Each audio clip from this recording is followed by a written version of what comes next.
Hi, everybody. I'm Mike Schuster from National Public Radio, and the Burkle Center has asked me to moderate this last panel on the United States and Iran.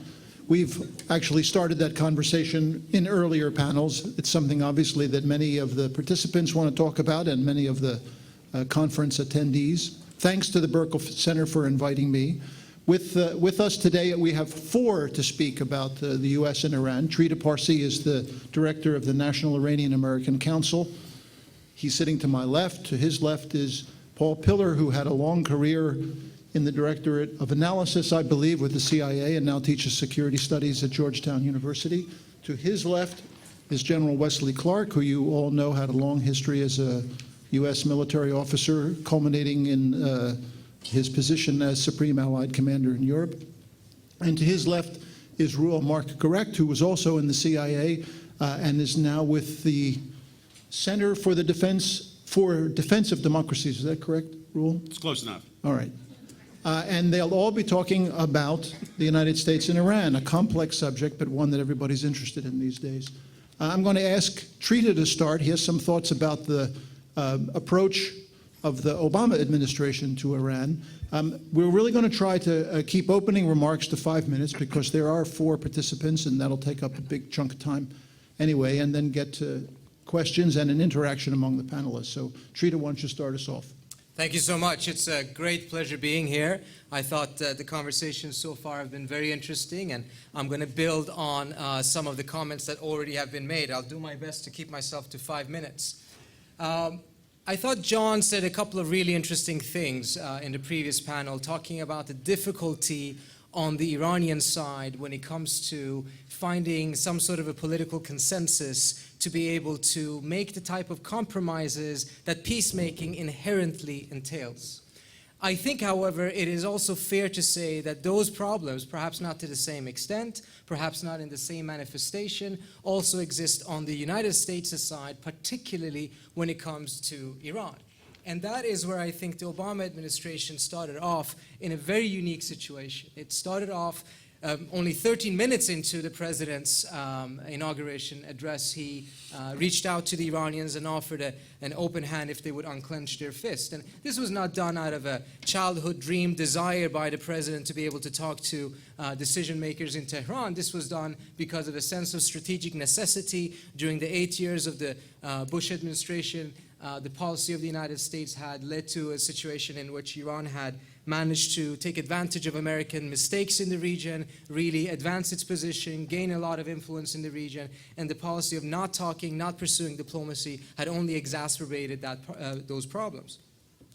And what the administration had was unprecedented political space to be able to pursue genuine diplomacy. I'm personally of the belief that the administration was quite genuine in its desire to be able to find a solution with the Iranians, but they were quite well aware that they only had approximately 12 months of time to be able to get this done, because immediately thereafter, the United States would once again get into its political season, and under those circumstances, the types of deals, the types of compromises that would be needed for a deal would be very, very difficult to get away with.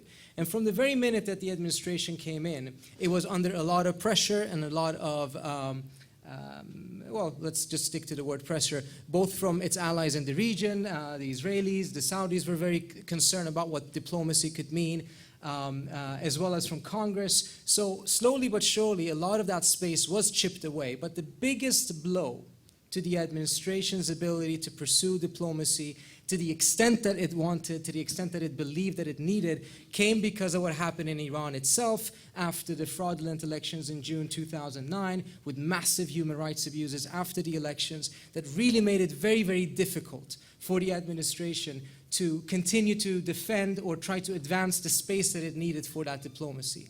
By the time in October that negotiations did begin, it was already a question mark in the minds of the decision makers in the US as to whether the Iranians actually were at a time and a space domestically to be able to make the type of decisions that were needed.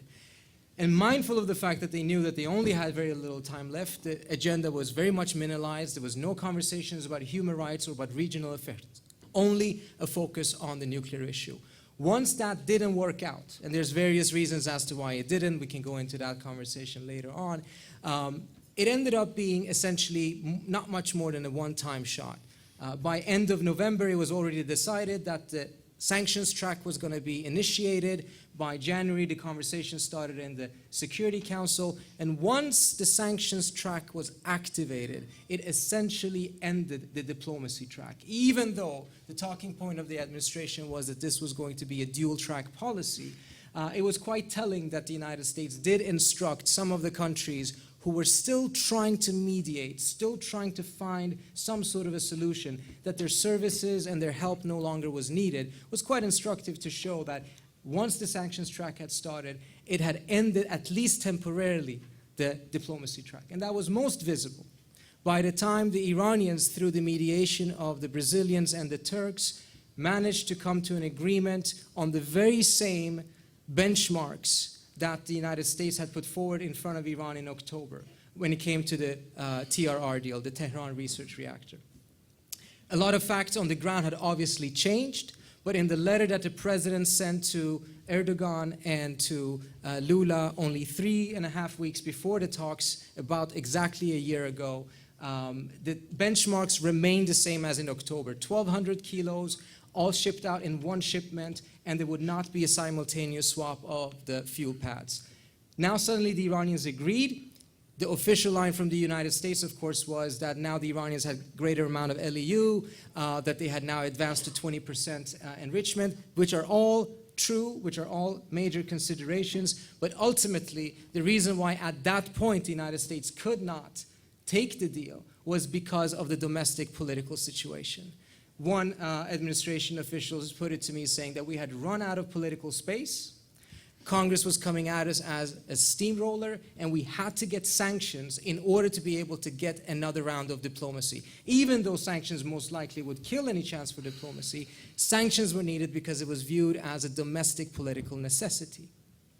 Ever since, we have been in this situation in which the United States and Iran keep on missing each other. For the next year and a half, as the United States is waiting for the next election over here, I find it very unlikely, I think Dalia made a similar point in the previous panel, very unlikely that you're going to see any major efforts at conflict resolution. We will go forward with a new round of sanctions. There will be a continuous amount of new sanctions, implementation of old sanctions that were passed years ago but who have not really been implemented in the same way. And there's also going to be, I think, an increased interest and flirting with the idea of opening up new theaters for pressure and confrontation, including computer viruses as well as covert military action.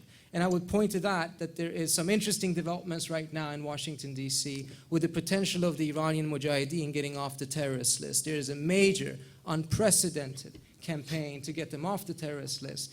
And it seems to, and it may not be, but it seems to be a correlation between the push to get them off the list and the interest in covert military actions, because they would be one of those entities that probably would be able to be somewhat suited to undertake those type of actions.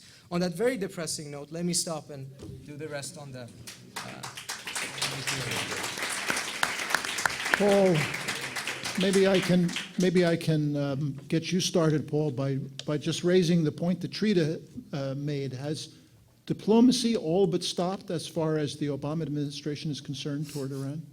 As a matter of political reality, yes, even though as a matter of strategic logic, that shouldn't be the way we think of diplomatic tracks and sanctions tracks.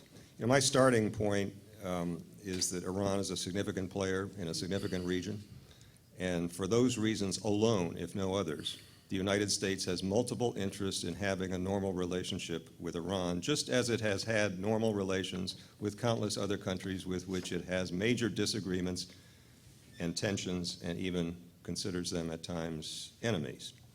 Both sides in this bad relationship have enormous baggage, which they have found an awful hard time shedding. Michael Intrillagator's question to an earlier panel is pertinent to this, and this has nothing to do with comparing the goodness or badness of the two governments. It has nothing to do with Noam Chomsky or how many allies each side has.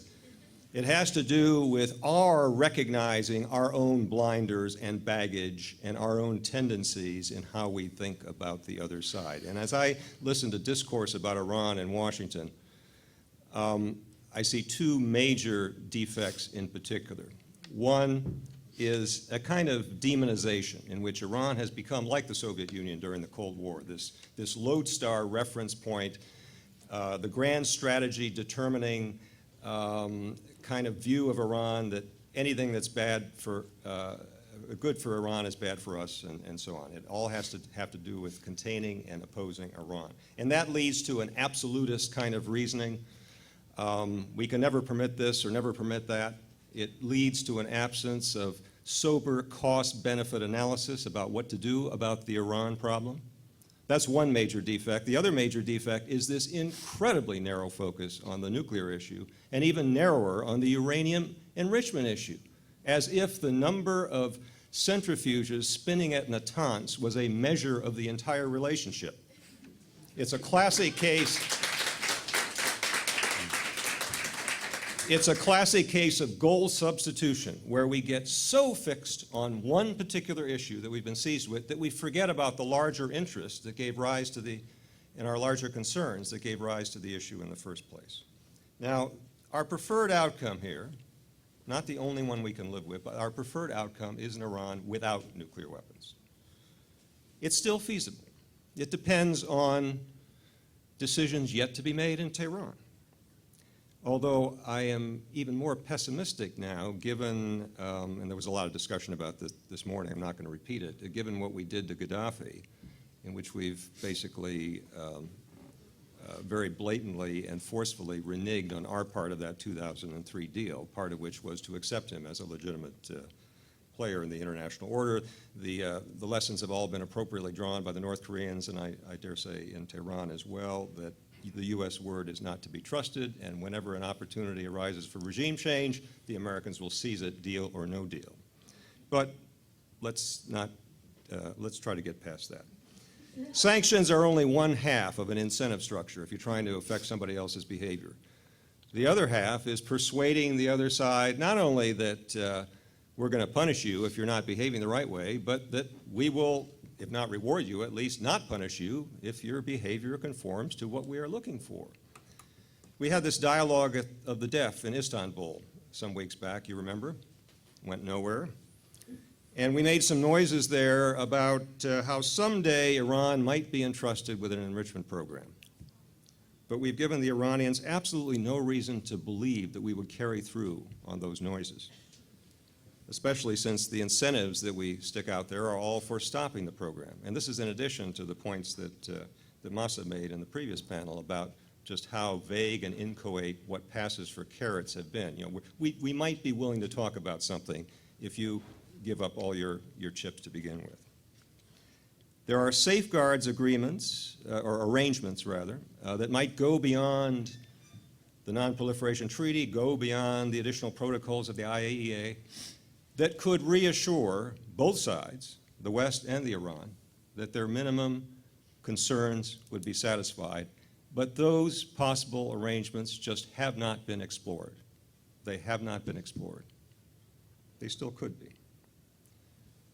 Iran and Istanbul wanted an explicit recognition of the right to enrich.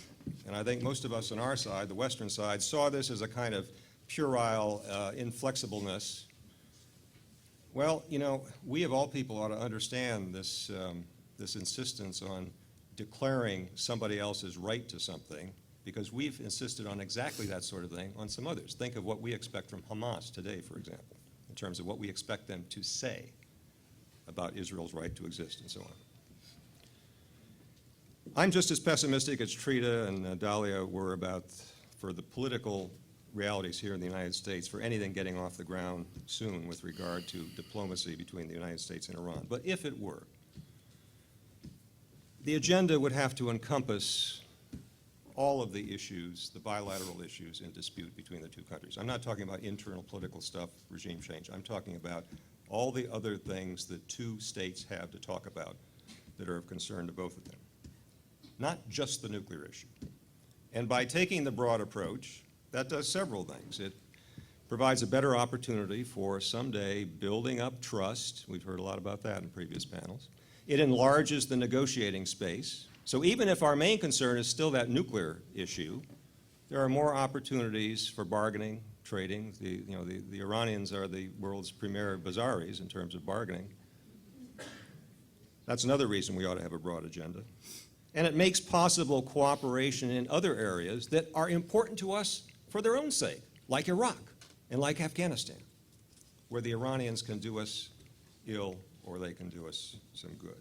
And my last point is, we need to avoid doing things that only increase the Iranian incentive to make a decision to try to acquire a nuclear weapon. Now, there are a number of incentives that might motivate that decision, including ones that really don't figure into U.S. policy all that much, such as Iran wanting to be the big kid on the Persian Gulf bloc and so on. But I would suggest that one of the premier incentives would be deterrence, just as it has been for other states that have acquired nuclear weapons, and especially deterrence of the United States. And in that regard, the expressions of hostility, the saber rattling, is counterproductive. It's counterproductive with regard to our big concern about nuclear weapons, not to mention counterproductive with regard to some of the internal political consequences in Iran that were discussed earlier on. Last point on this. When I talk about carrots and sticks and what we've offered and what we haven't offered, this isn't just a matter of burying in somebody's talking points someplace, something that we might do. It's a matter of emphasis. If 90% of what we are saying to and about Iran, and saying it at 90 decibels, is all about the pressure, the containment, the hostility, and it's only the other 10% at 10 decibels that is about, well, how we might have a better relationship, that 10% is going to be totally drowned out. And I suspect in Iranian ears it already has been. General Clark. Paul Pilar's arguments are mostly very critical of Washington and the role that Washington has been playing for years vis-a-vis Iran. He talked about the demonization of Iran, comparing it to the Soviet Union during the Cold War, other things like that. How do you see it, given your unique background and perch that you come from? Well, first of all, I want to say I'm very happy to be here. I think we've had a great conference today, and I think you're on a very good panel, and I'm very glad to hear the comments of our two panelists so far, and I'm looking forward to hearing Royal Mark's comments as well. I suspect they won't quite be in line with Paul's, but the way I would like to see this approached by the United States is that we need to de-emphasize and de-weight our reliance on imported oil. And until we can get a grip on our own economy, reduce our vulnerability to supply interruptions and price hikes, and be able to restart substantial job creation in the United States, we don't have either the political security at home or the diplomatic throw weight abroad to handle the Iranian problem the right way. I was in Asia twice over the past month. This was before Osama bin Laden was taken down. And from a variety of Asian governments, I heard again and again that the United States that was the 20th century power. The power you have to listen to today is China. China with 10% annual growth rate. China is the new future. And so, and the Chinese asked me, what should they do about Iran? Is it a real problem? Why would the United States be worried about Iran? They're looking for, there's a different view out there than what we Americans ourselves hold about ourselves. We still believe in this country, but there are a lot of people out there who don't believe in this country the same way. So I'd like to see us de-weight the requirement to rely on the Middle East for global financial oil stability. Until we can do that, we really can't deal effectively with Iran. There's a military option in dealing with Iran. And the Iranian regime, I hope, knows it. It's been spoken of often. And if they didn't believe it could be done, then maybe the takedown of Osama bin Laden would convince them that it can be. But the Stuxnet attack has apparently been quite effective. And recently the Iranians announced that some of Stuxnet had now hit their system. So we have a gap in their enrichment process, we believe. I don't know if anybody on the inside knows how big a gap that is. It is another 6 months, 2 years, 5 years. But Stuxnet was lethal in the Iranian system. So I'm one of those who believes that you can have a long-term problem festering in the Middle East and still live with it. We don't have a solution on Iran. I see it as an American. I go back to the hostage incident. I go back to even the efforts by Iran to take advantage and make mischief in Iraq over the 2004-2008 period. And I look at this and I think, this is not a country that's necessarily in favor of America. We should have been talking to them for a long time, and we should be talking to them now, and we shouldn't be afraid to do it. But the precondition for that is getting our own economy in order. Just one final note on this.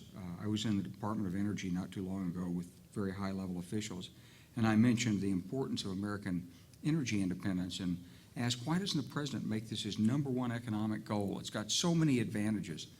They said, we're doing that. We're certainly doing that. I said, you're not doing it because the president hasn't really said it, and even in his latest remarks, he's only called for 1/3 reduction of dependence on imported fuel in the next decade. They said, you have to remember the Saudis.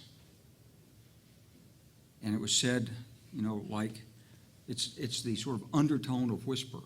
The price of gasoline determines the outcome of elections in the United States. If the price of gasoline is going up, the incumbent loses.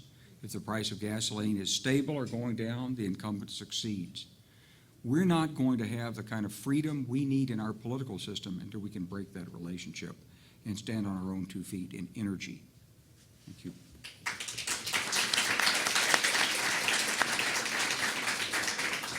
Rule correct. I think that the 3 speakers so far have agreed on one thing, more or less, which is that the United States doesn't have a solution for the Iran problem. Do you agree with that? Are there other things that haven't been considered that need to be considered? And if there isn't a solution, what is the threat that's left?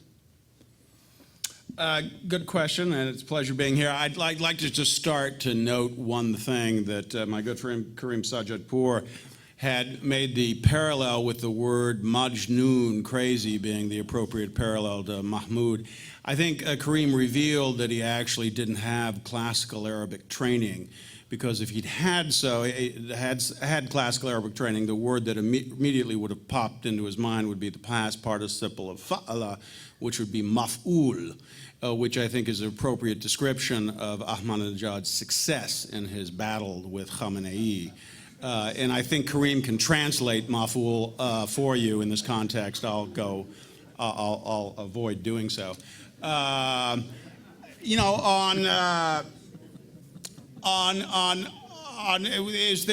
there success down the road with Iran?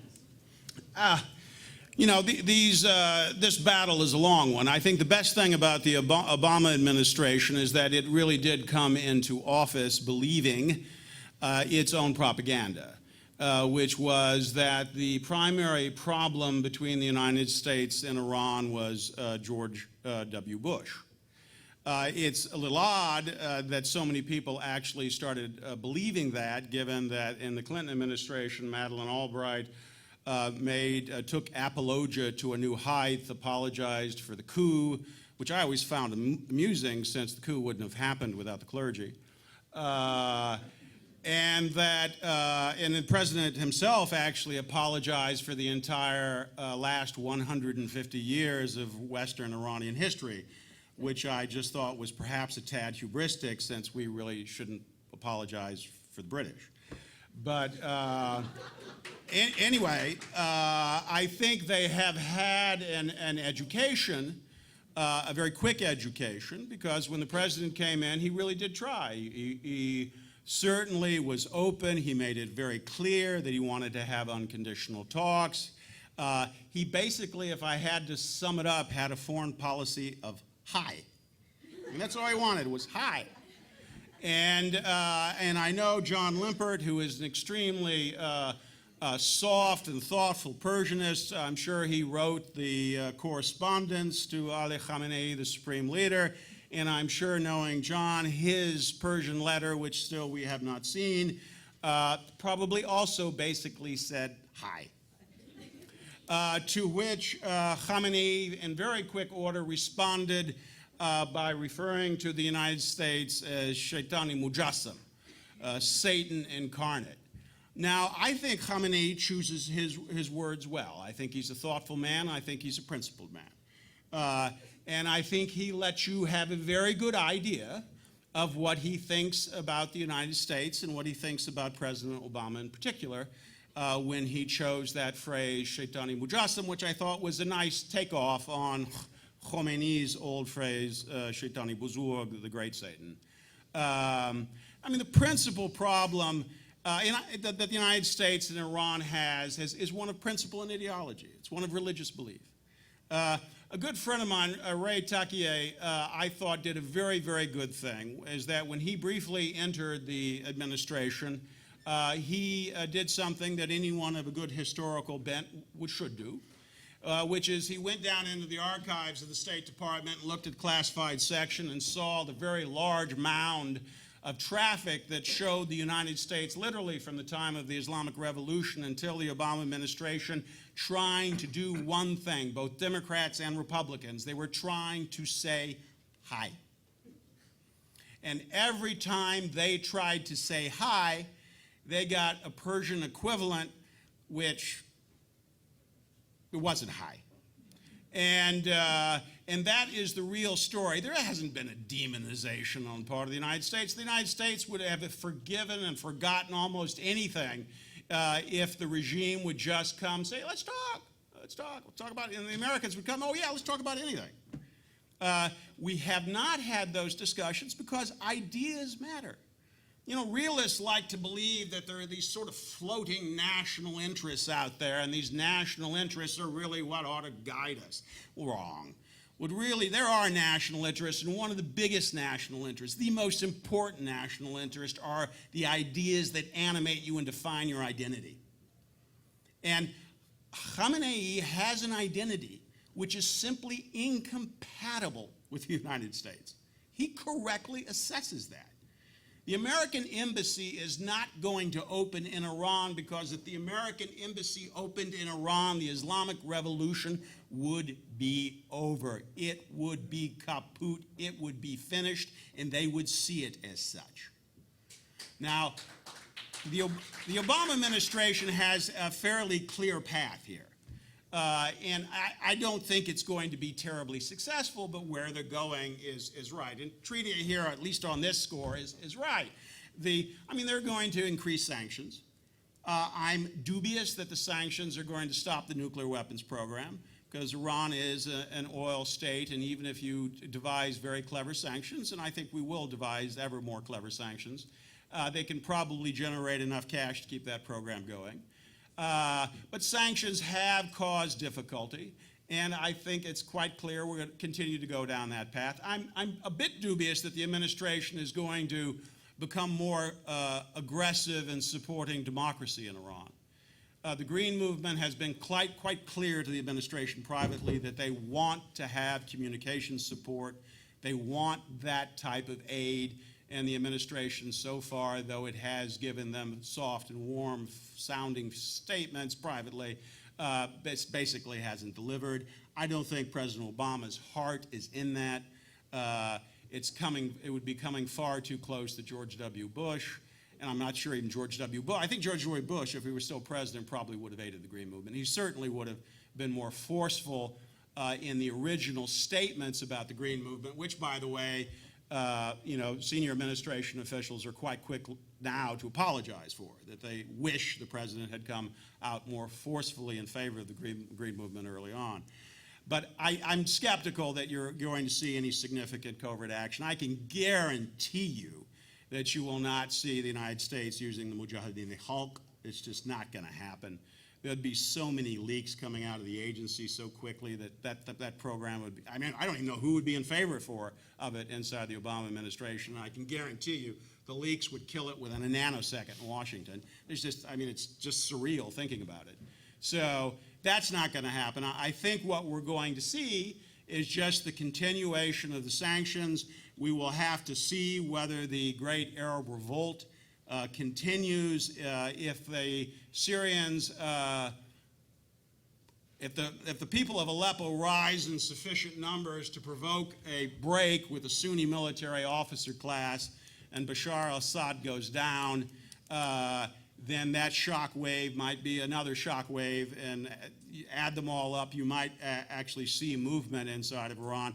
I would demur a little bit with both my good friends Karim and Ali. I actually think there might be some chance that the Revolutionary Guard Corps, there might be a dissent inside of that Guard Corps. The issue is whether you can get enough people out on the streets again to test that proposition, and regrettably that proposition, as we see in the Great Arab Revolt, has to be tested with blood on the streets.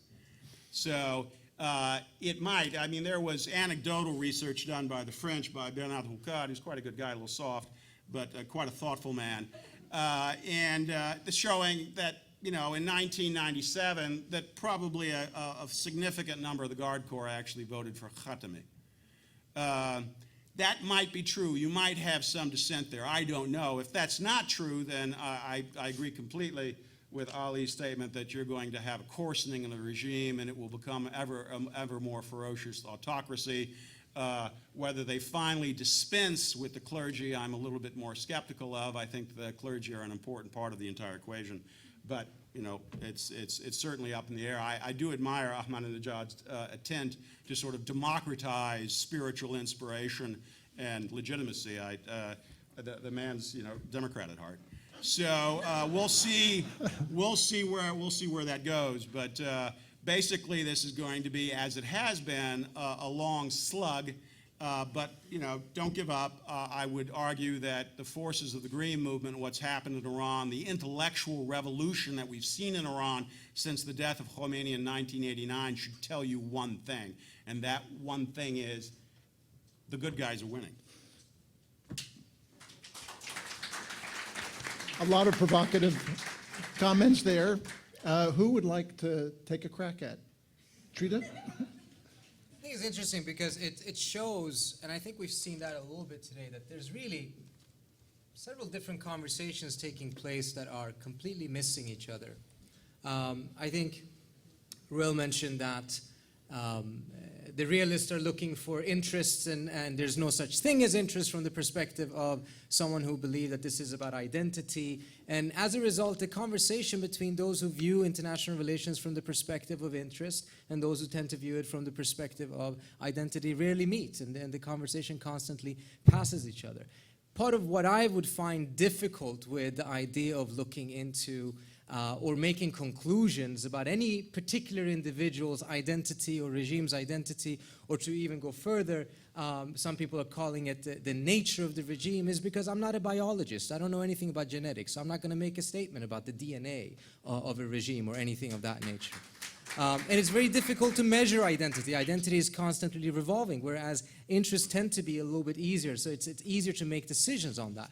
But more importantly, I think it's also very dangerous, because when you, for instance, say that the reason nothing has happened, which is highly questionable to begin with, but when you say that nothing has happened is because it doesn't lie in the nature or in the identity of the other side to play ball, in spite of contrary evidence, what you essentially do is that there's absolutely nothing problematic, there's no shortfall in our actions. The error entirely lies in the identity, the genetics, the DNA of the other side. And that then eliminates a whole range of policy options. And you end up only looking at policy options that does not entail the other side actually complying or doing what you like or interacting, but only through the use of force or the use of pressure or the use of military action. That may at times be necessary, But if we depart from the conversation with an assumption that makes it not only necessary, but the only option, then I think that's problematic. Paul, it'd be good to hear your thoughts on this as well. I plead guilty to being interested in U.S. interests.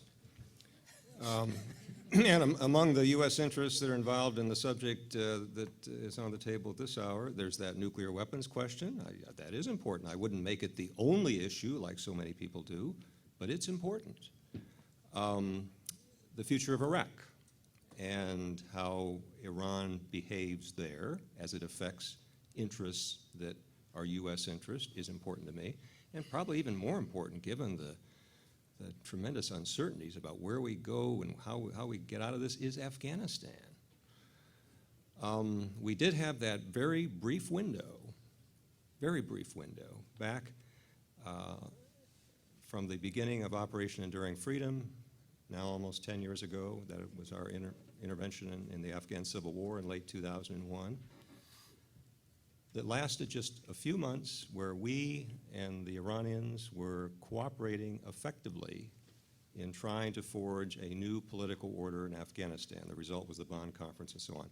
There are lots of grounds for criticizing, how that came out, but the point was, as far as that important U.S. interest was concerned, we were getting cooperation from the Iranians where our interests were parallel. That window was slammed shut when we declared the axis of evil, or rather when President Bush and his speechwriters declared the axis of evil. That gives you some indication of how interests, and again, I confess I'm interested in interests, especially U.S. interests, can be very much affected by the relationship we're talking about. Do you, though, agree that not much can be done? I mean, that all four of you, to a certain degree, have, in different ways and with different approaches, come down to it's a hard nut to crack. It's a really difficult puzzle. What do we do? And I'd like you to think a little bit more about what are the solutions to this. I want to talk about your question. Sure. Why does it need a solution? What is it we're solving? Let's think of it this way. For the United States, we're trading not at all with Iran. So if Iran were, and I don't mean our good Iranian American community to take this personally, but if Iran were to disappear, if it were to sink beneath the waters of the Persian Gulf, it wouldn't affect the gross domestic product of the United States in any way. Iran has put itself in that position. And for over 30 years, the United States has tried, episodically, I admit, to open communications with Iran. And there was a window that was missed under the Bush administration. But Obama did come back and try to open that window. Now, we've done that not because we are mutually dependent on each other with a critical problem that has to be solved. There's only one problem that really has to be solved here, and that is Iran's effort to acquire nuclear weapons. That's the problem that Iran is presenting to the West. So if they won't talk, and we don't want to have to strike, then there has to be a third way. So I believe, although no one from the administration has exactly told me this, that we found a third way. We did use cyber warfare. We may come back to regret that later because it's the first really powerful offensive cyber strike that we know of that's ever been used. And we're going to continue to use it to buy a window of time so that we don't have to solve a problem that we don't seem to be able to solve.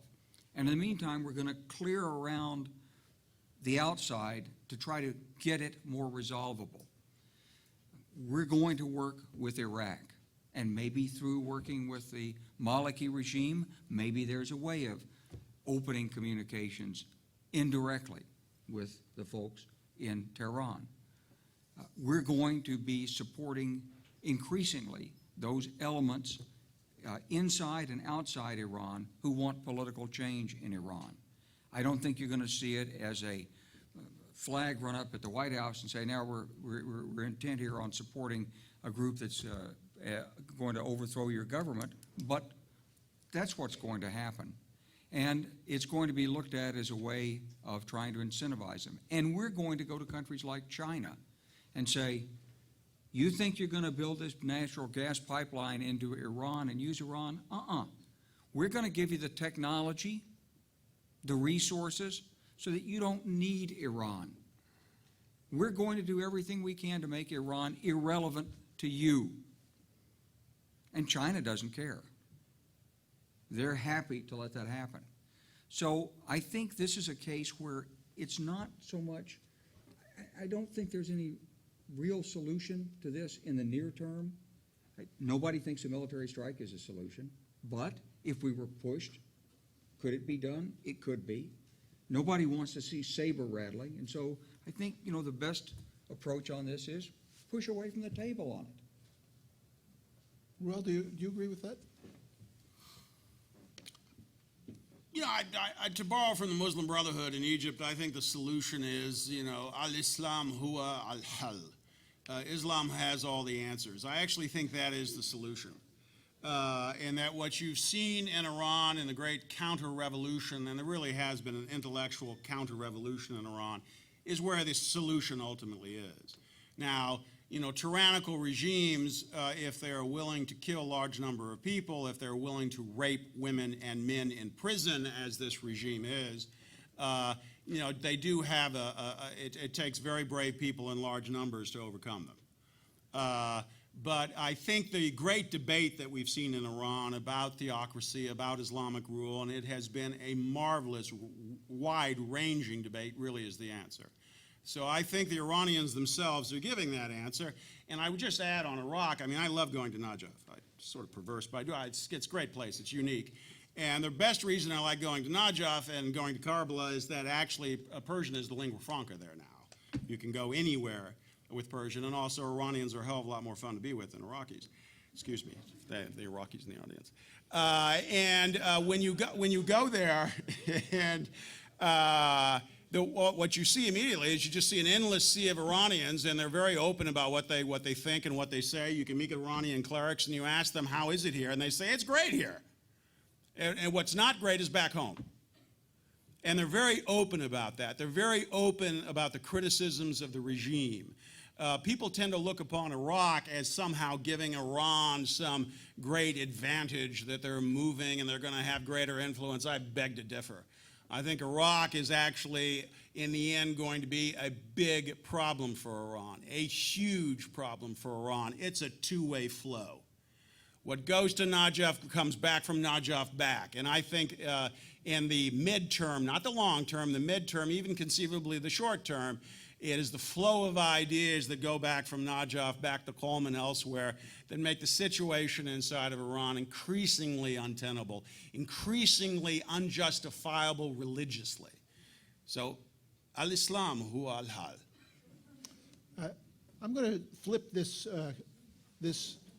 question over. The title of the panel is the U.S. and Iran. We've been mostly talking about the United States, what the United States wants, what the United States wants to do or should do. What about Iran? One of the questioners in the earlier panel raised the question, what do the Iranians want? More specifically, what does the Iranian leadership want from the United States that would give them an incentive to interact in some significant way with the United States? And I'd like to hear from all of you whether, in fact, at this particular moment, the particular leaders in Iran want anything from the United States at all. Trita. I think it's a very important question because it's actually a conversation. It's a question that the conversation in many ways should begin with. Addressing what can be done and cannot be done has to have a premise of what do we want, but also what do we assess that the other side wants or does not want. Now, I think it's very difficult to be able to make any clear assessments about what the Iranians are looking for, mindful of the fact that it is not a transparent system. The Iranians are actually having a policy that they call irrational simulated irrationality in which they behave in a way in which they want the outside world not to be able to understand what their real interests are because they calculate that that makes them less calculable and as a result more safe. I believe it's a huge miscalculation to believe that it does make them more safe. But I think if we take a look at the behavior of the regime for the last 30 years or so, you can also see some continuity from what existed from the time of the Shah. Part of the reason why there is a conflict, if we have an interest-based conversation, and I'm sure we could have one if it was a more ideology-based conversation, is the fact that the Iranians are requesting a significant role in the decision-making of the region. And this is not something that just the United States has a problem with, but particularly some of the US's allies in the region have grown quite accustomed and comfortable with the fact that one of the giants of the region, Iran, does not have a seat at the table. And if it does get a seat at the table, everyone else's seat will become a little bit smaller. And their significance and their importance from the perspective of the United States may also be damaged by that. Now, part of the reason I think the Iranian, particularly the hardliners at times, in fact, more often than not, have been very, very skeptical about any engagement with the United States is rooted in a couple of factors. And one of them is that they are fearful because they do know that they are the weaker party. Secondly, they have developed a belief, which is that much of their long-term security is going to be reliant upon their ability to build soft power on the Arab streets, by having better relations with the Arab world, but not necessarily the regimes. And their fear is that because they are in a weaker position vis-a-vis the United States, if they were to have a relationship or a negotiation that would lead to a partnership, then they would have to follow the path that Egypt did under Mubarak, which means that it was a major country, a leader of the region, but after the treaty with Israel in 1979, Egypt has first went into isolation in the Arab world, lost a lot of credit, and has been forced to pursue, follow, mimic, and praise American policies in the region as well as, to a certain extent, Israeli policies. Mindful of the fact that the Iranians believe that these Arab dictatorships in the long run would fall, and that prediction to a certain extent has come through in the last couple of months, their belief was that their long-term security was to not put their eggs in the baskets of the United States and the Arab regimes, but rather to put it in the basket of the Arab streets. Now, that may have been a complete miscalculation. It could have been based on wrong assessment, but it's far more of a strategic nature in that decision-making than believing that this is just because of the nature of the regime or its identity issue. I would say, actually, that right now, those hardliners probably feel vindicated by that decision and feeling that they don't want to have that. What I think they are potentially interested in, and I doubt that the United States is interested in, is to put it this way, they want to have their cake and eat it too. They want to be able to continue to have some tactical collaboration here and there with the United States, but they want to retain the position of being the primary critic of the United States in the region in order to maintain their street credibility and soft power in the Arab streets. So one incident that perhaps is somewhat indicative or that shows what the hardliners are preferring is to see what the Iranians in the United States were doing in Afghanistan in 2001. Massive collaboration. The Iranians were even pushing the Americans at times to bomb more places in Afghanistan in order to get rid of the Taliban. But publicly, on the Friday prayer sermons, Khamenei was blasting the United States for having invaded yet another Muslim country in the region.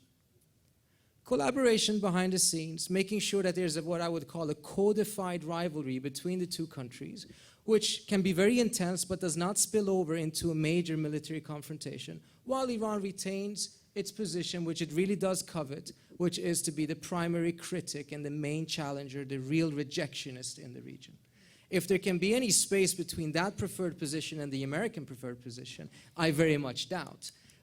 But the perspectives in Iran are also not static. They're probably changing, and particularly after what is happening in the Arab Spring, in which I think, as pointed out several times during this conference, their ability to be able to build soft power in the Arab world by taking advantage of Arab frustrations is going to decline, because those Arab frustrations, even though they may not become democracies, to a certain extent are going to be less.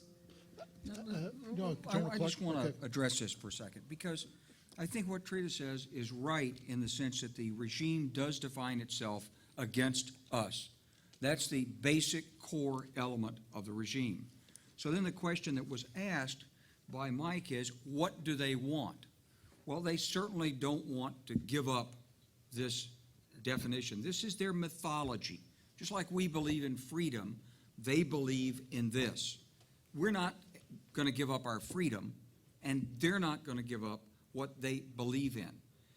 If it were only a matter of competing on interests and reconciling interests, why would they have reached out to the Arab Street in the first place? Saddam is long past. We got rid of their principal adversary in the region.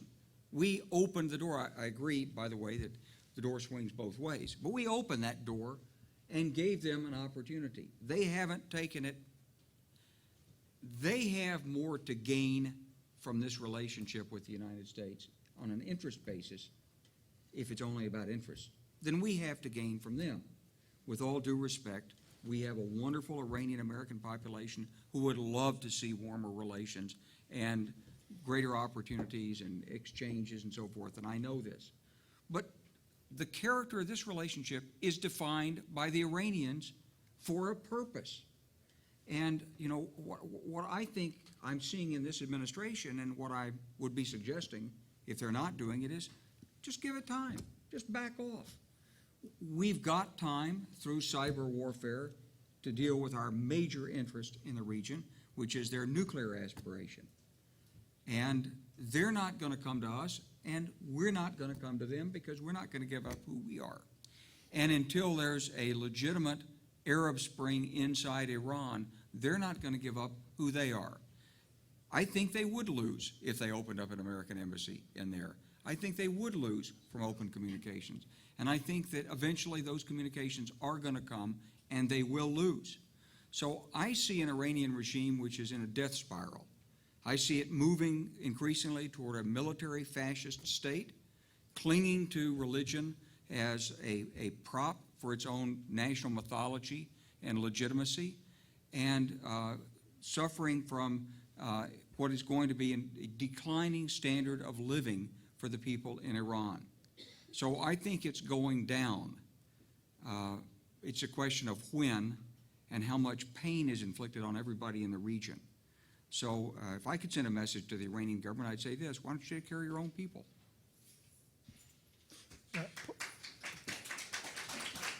Paul, I'd like to hear your thoughts on it, but I'd like to make one observation. First, I've made many trips to Iran for NPR starting in 2004, and between 2004 and 2009, I often heard from both conservatives and reformists in Iran that that the Iranian people want to see relations with the United States normalized. This was something that was said over and over again, even by conservatives who wanted to be in a position to improve that relationship so that the reformists wouldn't get the credit for it. This is something you heard over and over again, I think, until the election of 2009.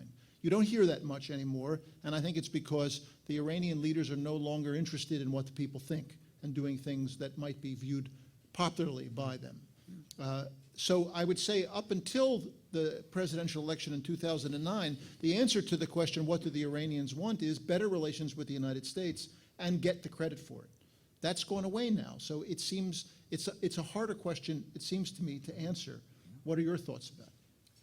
It's a harder question to answer for that reason, Mike, but I wouldn't say it's gone away entirely. And the sort of state that Trita described of continuing to be able to mouth unfriendly things toward the United States as the chief regional critic, but having cooperation behind the scenes on matters of mutual interest. You know, that sounds an awful lot like another relationship I'm aware of in that part of the world, with Pakistan. So we ought to be able to relate to that. I think there are conflicting considerations here.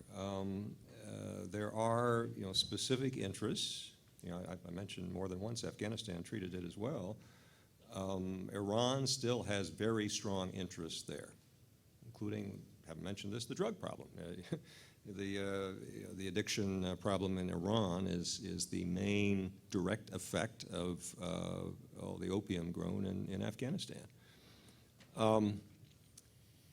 I would love to see that U.S. embassy opened in Iran, and I think Rule and General Clark are correct that the hardline elements in Tehran see the dangers in it, but they are constantly weighing that against other conflicting interests where more of a cooperative relationship with the United States could make all kinds of progress on things important to them as well.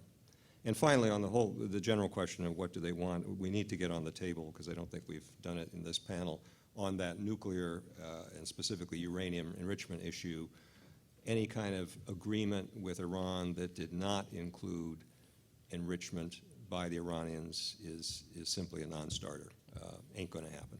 It's got far too much support, the overall nuclear program, among the Iranian population. We're not talking just about the regime, whereas the same thing cannot be said about support for nuclear weapons. One other thing that the Iranians have wanted more or less since 2003 is the withdrawal of American troops from Iraq. That's happening. It's almost completed.